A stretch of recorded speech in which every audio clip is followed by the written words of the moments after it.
A little bit ago, I attempted a pre-write of Volume 9 before the actual volume came out, a premise that seemed to really confuse some people, but whatever, and I had a lot of fun with it. So recently I got to thinking, how would I rewrite all of RWBY? So here we are. Though importantly, I'm not gonna completely change everything out of it. If I did rewrite RWBY, I would change so much. Like, I wouldn't blow up Beacon. I would probably completely get rid of the White Fang in general. I would get rid of Relics and Maidens or completely change them to be completely different. But I don't want to do that because that sounds like too much work, and at that point it's not even RWBY anymore. So I guess this is less of a rewrite and more like band-aids. I'm just gonna put a whole bunch of band-aids onto RWBY. This is how I would band-aid RWBY, Volume 1. Let's dive in. First things first, we'd start right off the bat with two narrators, Salem and Ozpin. Their narrating would be much more of a back and forth, kind of like the narrators in Ever After High. Had other plans. That would change the world for the better. Or the worse. Since this opening narration is non-diegetic, I would just go ham with explaining all the important stuff right here. Semblances, Dust, Grimm, and the schools, with the two hinting at the idea that this is a story about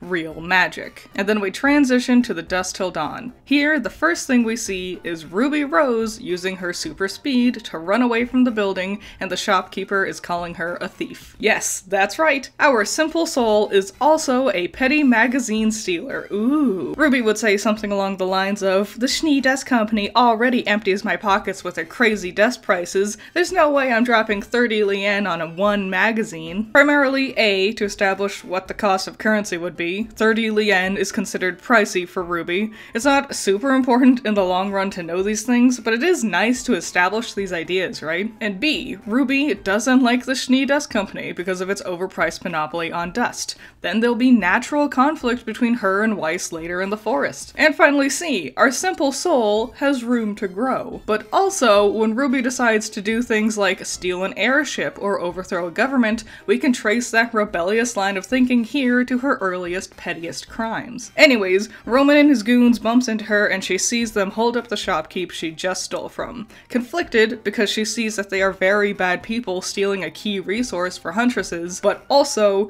this means she has to go back to the scene of her own crime. Ultimately, she does decide to step up and fight, which I like this decision better than them holding up RWBY because this gave RWBY agency. She made the decision to go back and fight them, even at her own, admittedly minor risk. Glinda shows up, and then in the airship with Cinder would be Neo. Let's set her up right away, right? Bada bing, bada boom, RWBY is thrown in jail. See? Now, this jail room interrogation thing makes way more sense now, because she did commit a crime. So putting her in this room makes sense now. Ozpin walks in and talks to RWBY, saying something along the lines of, "Our classes start in a few days, and I would expect better from one of my new students." Because, surprise, RWBY isn't 2 years younger than the others anymore. Yeah, the more I thought about it, the more I realized having RWBY skip 2 grade levels was pointless.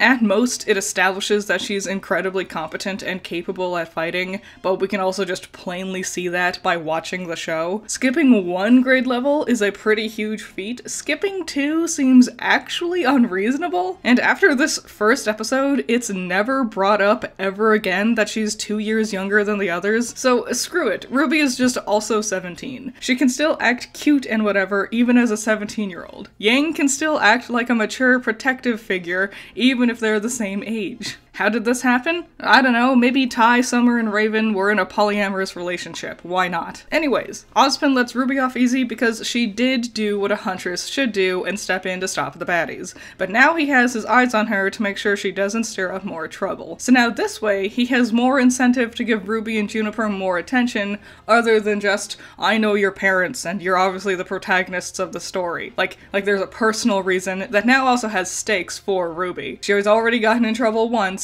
What happens if she keeps getting in trouble down the line? RWBY and Yang go to Beacon, and Yang ditches RWBY to hang out with her friends. Hold up. Who is that?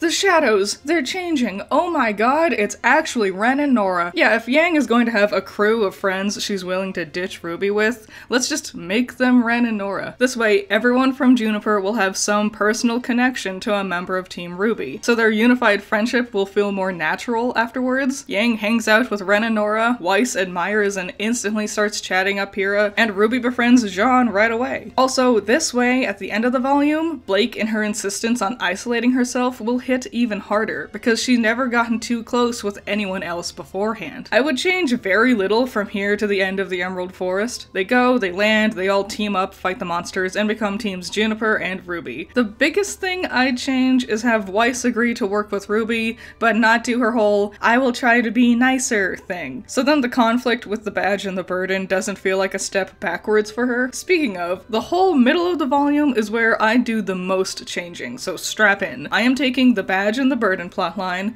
and the Jean arc plotline, and I'm going to add a Yang plotline and mix them all together. First, we see the kids going to class. Weiss is mad that Ruby seems to be incompetent and wishes she was the leader instead. Jean is struggling with keeping up with his studies. I wouldn't have him falling asleep though. If he's so upset about not being good enough, why is he sleeping through class? That was dumb. Just have him clearly struggling. At the same time, Blake would realize Yang is skipping classes and finds out she's spending her time at various clubs instead. Because if we're going to advertise Yang as a party girl, let's have her actually go to parties. In Glinda's combat class, Jean gets his ass handed to him by Cardin, and Pyrrha notices his bummer attitude. This is where we would see Weiss have her fight and yell at Ruby to stop telling her what to do. It wouldn't be against the Borbatusk though, it'd be against like Nora or something, I don't know, some other student. Having Port bring a live Grimm into class isn't necessary. The girls talk to Yang about her skipping classes, and she promises she's strong enough to beat any threat, especially with her semblance. And then she'd explain her semblance here, because we should establish these things as early as possible. So it's okay if she ditches a class or two here or there. Ruby is disappointed that her sister isn't taking school seriously. Weiss continues to think her teammates aren't as good as her, and Blake feels betrayed because, once again, she was just starting to get close to someone, Yang, and it feels like they're abandoning her again. So Team RWBY are pretty divided. Between the shots of the kids going to class, we'd see moments of Yang hanging out and partying, bragging to everyone around her that she's so cool, she's gonna be a huntress, she's so strong, she even killed a Nevermore on the first day. We go to Oobleck's class, and it's all relatively the same, only Oobleck would go more into what the White Fang used to be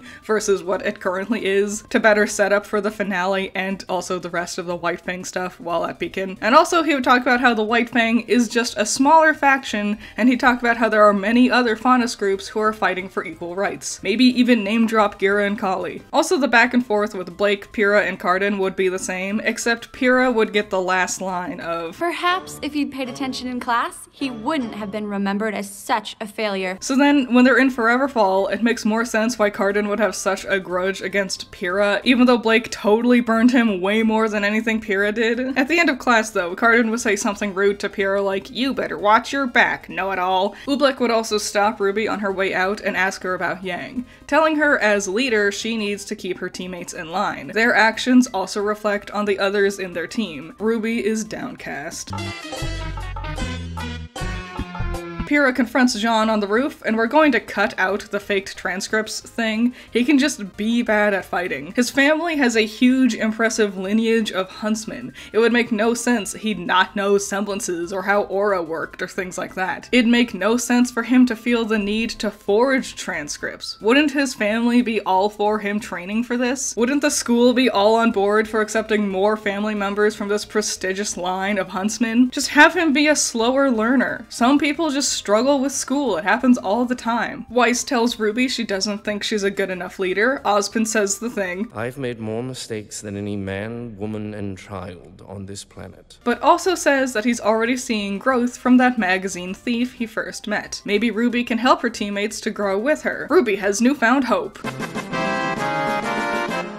The next day, we're in the Forever Fall Forest. Ruby confronts Yang, who actually showed up to class this time, but makes it clear it's just because you can get some wicked cool Forever Fall themed stuff. Ruby tells Yang she's tired of her abandoning them, and Yang insists that she's not. Ruby says Yang doesn't care about the team, and Yang is offended. Ruby explains that she's hurting the team's reputation along with her own. This is a serious job, and if Yang isn't going to take it seriously, then what kind of huntress does she think she'll become? Weiss notices Ruby Ruby's sincerity in this moment. We cut to Juniper. Since John hasn't faked his transcripts, Carden isn't blackmailing him to do his chores. Instead, Carden would just be bullying John because Carden was already bullying John. John is an easy target. He's too proud to ask his friends for help because he has this idea that he has to be this brave knight and whatever. Also, this scene would be the moment the kids realize John is being bullied. Yes, I'm cutting out the entire cafeteria scene because it's dumb and I hate it. Cut out Nora's weird speech about her reoccurring dream that goes nowhere and the fact Ren is reciting details of her dream for her. By Earth's side. They were Beowulfs. Dozens of them! 2 of them. She's been having this recurring dream for nearly a month now. That was so weird, right?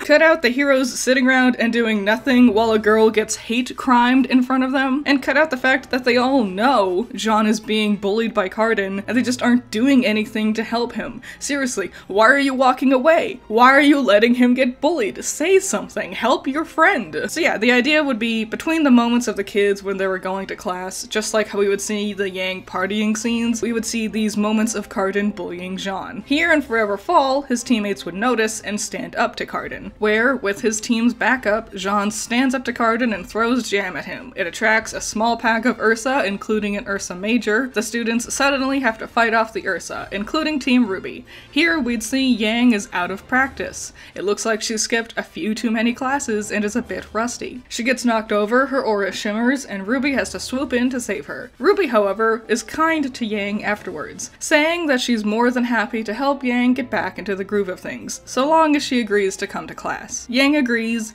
and Weiss notices this whole interaction. Over with Juniper, they kill the Ursa Major, and John agrees to rely on his team more. It's okay if he needs to ask others for help. That's the lesson of this whole thing with Yang and John! Teamwork, yay! Weiss wakes up RWBY in the middle of the night and has a heart-to-heart with her leader. Hooray! Next, we go to the docks. Weiss talks about visitors for the Vital Festival tournament. They see the dust shop, and then suddenly bam, there's a monkey boy on the loose. Weiss insists on chasing him down, but RWBY says why bother? He's just a stowaway. With prices so high, can she blame him? Weiss says she can and chases him down. Weiss is not racist in this version. The tricky situation of having one of your main characters being racist and then getting over all of her racism in the matter of 2 episodes was a bad idea?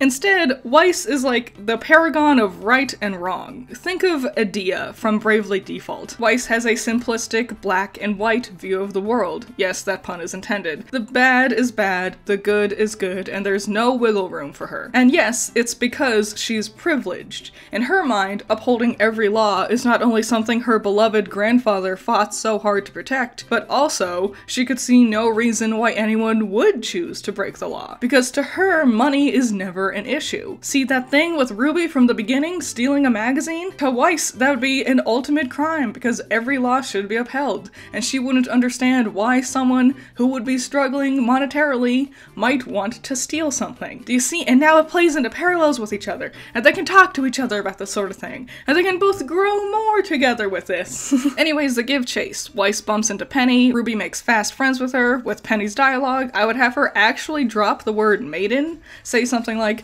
"I'm here to fight in the tournament. It's my duty to uphold the honor of Atlas as its future maiden." The girls would already think she's weird, so wouldn't give too much thought into the title of maiden she's giving herself. Blake and Weiss would still argue, but rather than be racially charged, it would be based on the idea of no one should ever break the law, and their argument would move on to the White Fang, who are breaking the law but for more good reasons. Weiss would say there are no good reasons to commit crimes. More back and forth until finally Blake says the thing. Maybe we were just tired of being pushed around. And from here on out, I really wouldn't change much else. Blake runs, talks to Sun about being ex-White Fang, the girls look for her, and also Penny is here now. Torchwick fight. Here is where I'd really start to change things. First, Weiss and Yang would also make it to the docks with RWBY and Penny. We start as a team, we end as a team. Second, everyone would get a chance to fight off White Fang goons, not just Blake, Sun, and Penny. Third, Neo would show up to fight alongside Torchwick, set up her and Yang's grudge match early on. Fourth, and most important, Adam would show up and airlift Torchwick out of there. We would not only very clearly see him, but maybe he'd even get the chance to say some edgelord warning like, "Humans of Remnant, this is only the beginning. Soon you all will know how it feels to be on a leash." Make angry eye contact with Blake and then fly off with Torchwick and Neo. Blake and Weiss apologize, Team RWBY is back together. End credit scene. Torchwick, Neo, and Adam run into Cinder, Emerald, and Mercury. End of Volume 1. So yeah, that's just what I would do if I would rewrite Volume 1. Not too many drastic changes, except for giving Yang an actual arc, because I'm tired of Yang always getting shafted. I hope you had some fun with this, and if you have any thoughts on how you would rewrite Volume 1, I'd love to see your ideas in the comments. And let me know if you liked this, and if you want to see me cover the other volumes soon too. Shout out to my $10 patrons, you're all amazing. Nako, Cool Duck, Andrew, Ramiel, Valhalla Knight, Chamomile, G Extreme, Classy Critic, Noah Perkins, Sunny Shy, Jake, Amber, Hype Man, Zero to Hero, Scaring Crows, Not All That Evil, Messiah Complex, Jacob, Virus, Ben's Sketchbook, The Watcher, Omega Fighter, Trash, Wild Pilot, and The Infinity Effect. So yeah, I hope you liked this video. I had a lot of fun with it. Just like little things. I don't think it's too drastic of changes for Volume 1. Honestly, Volume 1, most of them you just need a band-aid things, you know? That's why I said that. Just these little fixes here and there could really do a lot of wonders for RWBY. But like I said, what are your thoughts and opinions? Not only about my rewrite, but how would you rewrite it? How would you address future volumes if you had the chance? Is there anything you wouldn't change? Any and all thoughts and opinions, I want to see them in the comments below. I'd love to see them, and I'll see you in the next one. Bye-bye.